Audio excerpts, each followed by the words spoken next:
السلام عليكم يا حبايبي، معاكم يوميات ام كريم.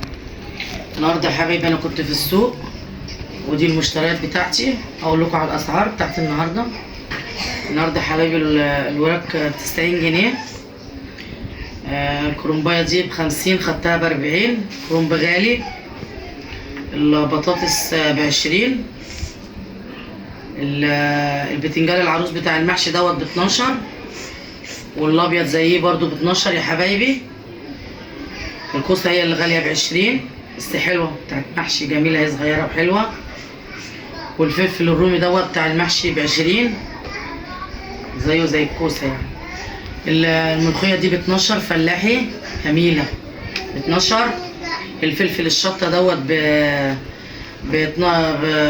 16 جنيه. الخيار ب10 جنيه. ودي يا حبايبي كانت المشتريات بتاعتي بتاعت النهارده. وحبايبي ما تنسوش تشتركوا لي في القناه وتفعلوا لي زر الجرس عشان يوصل لكم يا حبايبي مني كل جديد. المحشي ده يا حبايبي انا هعمله بكره وهصوره معاكم.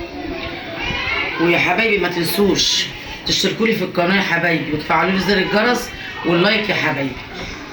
لا يسعد قلوبكم يا حبايبي اللايك يا حبايبي. ما تنسونيش في اللايك يا حبايبي. والسلام عليكم ورحمه الله وبركاته.